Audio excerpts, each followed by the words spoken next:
Next week, on Saturday night, begins the Pagan festival of Sowen,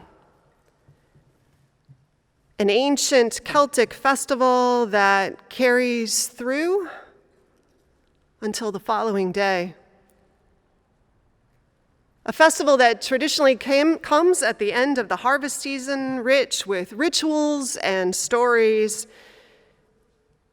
And some of the traditions revolving around it is the sense that during this time, the veil between the living and the dead is thinner. That there's this chance, this opening for ancestors to cross over for a while. Later Christian festivals of All Saints' Day, set eventually for November 1st, not accidentally, you might imagine, and All Souls' Day, or Day of the Dead, on November 2nd. They would try to transform this pagan festival into one that honored church leaders and prayed for family members who had died.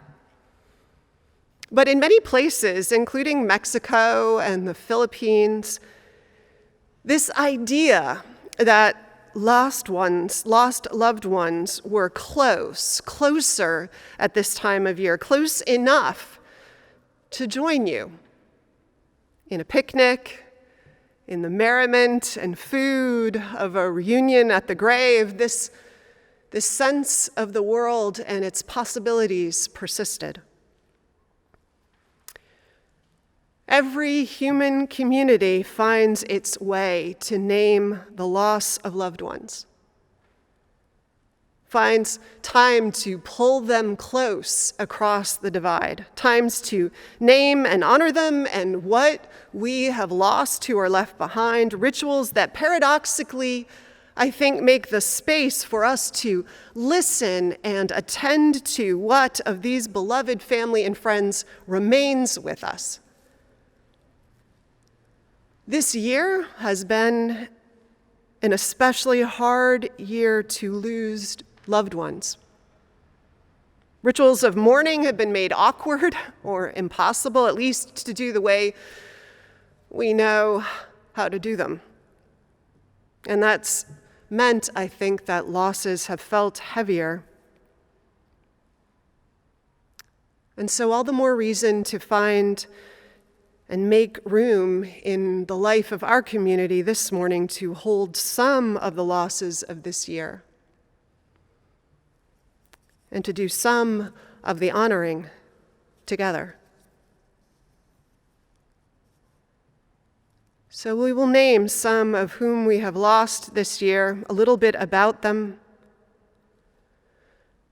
At the end, we'll read their name. Please join Dennis and I in saying, as is often said after such a naming during a Day of the Dead service, presente.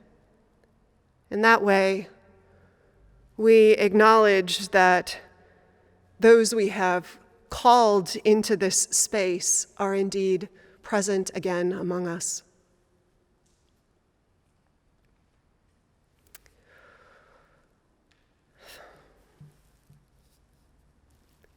Gail Reynolds lost her mother this year. Joanne Reynolds was a kind, caring woman and a gifted artist and shaped a daughter we adore around here. Joanne Reynolds, presente. This congregation lost a beloved member this year, and Angie Wise lost her husband. Bill Wise was always kind and gracious. He and Angie met here at a folks dance. He was already Unitarian Universalist, and she would be converted to the faith through folk dance and romance. They were married over 40 years and have a son and a granddaughter. And we all have lost a good and beloved man and member. Bill Wise, presente.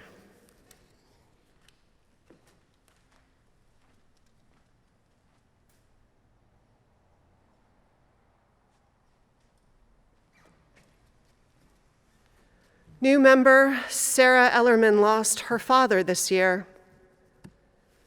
Keith Ellerman was a difficult person who almost always had something mean to say. He left a lot of hurt behind with a daughter who adored him always because our children love us. They want to adore us. Sarah honors the relationship with him in remembrance this day, in the hopes that this act will bring greater peace and comfort and resolution for her. May she find such peace. Keith Ellerman, presente. Paul Kensinger lost his sister-in-law this year. Fran Kensinger was a loving mother of 5 who raised her children with joy, love, and great pride. She was a teacher interested in everything and made you feel like she cared about everything you were doing. Because of the virus, Paul wasn't able to attend her final days, though he spoke some words to her across the phone. Instead of a picture of Fran, we have a drawing Paul drew as part of a series while listening to worship. Fran Kensinger, presente.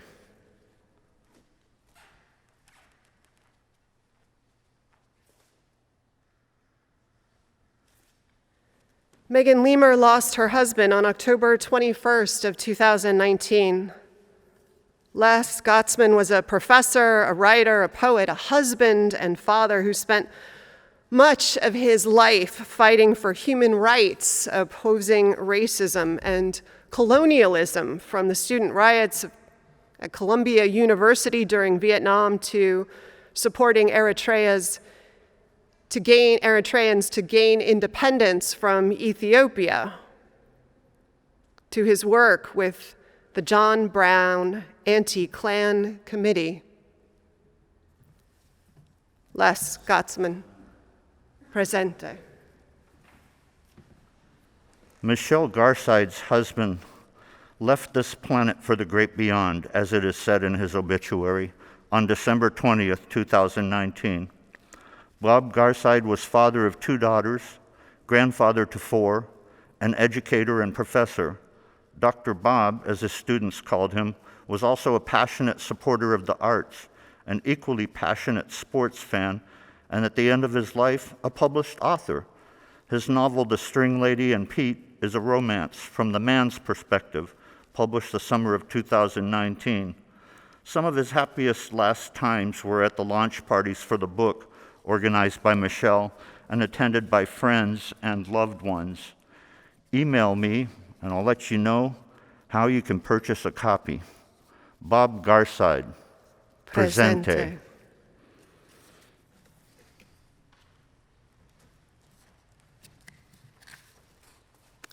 Oh, correction, that was my mistake. It's Bob McCarthy, but I love once in a while giving women credit for their husbands. Bob McCarthy, presente. Thomas Brown, longtime member of the staff of this church, lost his mother this summer. Sometimes all you need to know about a person is how much love they leave behind, to know what kind of life they led. Thomas drove across the country to be with his mother in New Orleans, waiting outside the window for part of that time and the dividers in the nursing home just to wave, just so she would know he was there. Gloria S. Brown, presente. Hannah Keep Clements died on January 17th. She left behind her daughters, including her namesake, Hannah Clements Hart, and grandchildren. Hannah Clements taught her children to be a mother who likes, trusts, and loves her children. She is an example of life driven by a commitment to do the right thing, a life characterized by generosity, compassion, a thirst for justice, grit, humor, doing the work that needs doing, and love, always love. Hannah Keep Clements, presente.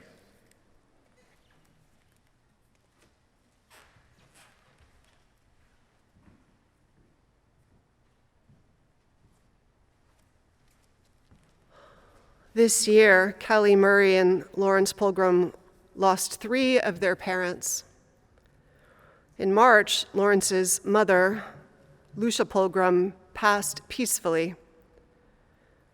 Lucia created beauty in her paintings, her family history, and her living.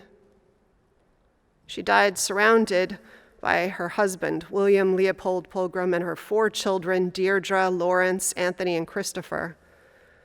Lucia and William had been married for 68 years.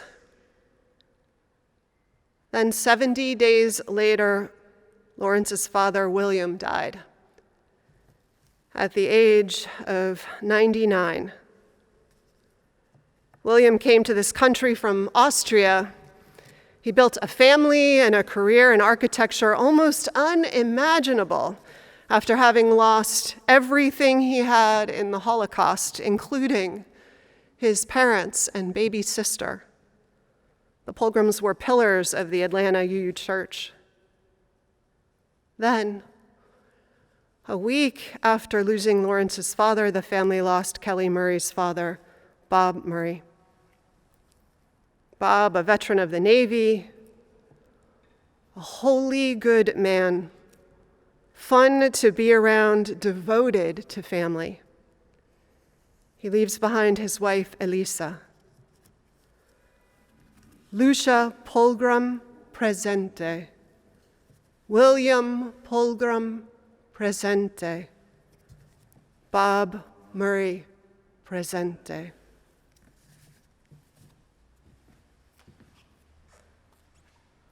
We have other people to name, lost this year, but not forgotten. One friend of the congregation asked us to remember her dear friend, Rachel Warmack, who died just 2 weeks ago. But also there were shared losses. We lost this year Justice Ruth Bader Ginsburg, whose intelligence and judgment helped set powerfully important precedents, legal and of what character and service look like. Ruth Bader Ginsburg, presente. John Lewis, senator and activist, humanitarian, who also showed us what character and service and true citizenship asked of us. John Lewis, presente. Closer to home was the loss of Jeff Adachi, San Francisco public defender extraordinaire, who made clear to ordinary people that there was someone in power listening and ready to take on their cause. This year, like any year in our nation's history, we lost Black lives to violence, ignorance, and hate. This year, though something about these losses called many in the nation to take note, to continue to say their names and take to the streets to demand change. Among those lost,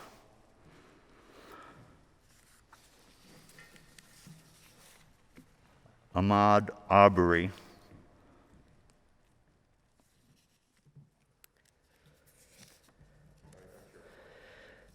Ahmaud Arbery was gunned down while jogging in his neighborhood in Glynn County, Georgia on February 23, 2020. Ahmaud Arbery, presente. Breonna Taylor, shot in her apartment by plainclothes police officers who stormed her home looking for drugs they did not find. Ms. Taylor died in her Louisville home shortly after midnight on the 13th of March, 2020. Breonna Taylor, presente. George Floyd, who died in Minneapolis, Minnesota on May 25th, 2020, during an arrest for passing a counterfeit $20 bill. His death sentence was one none of us will forget. 8 minutes and 46 seconds of some of the most complicit evil ever caught on video. Harrowing, something that set off a greater wave of mourning and grief and outrage. George Floyd, son, father, child of God, presente. I know there is more loss among us this year. to natural disasters, the fires, the floods, the uprisings, civil unrest around the world, starvation, illness. We've all lost beloved friends, mentors, colleagues. Some have lost beloved four-legged or winged companions. I want to invite us to call them to mind, what loss we hold heavy. And if these losses have a name, if they are a person, beloved companions, say their names. Recall the wholeness of who they were to you, to mind. Place an imaginary photo of them at the altar.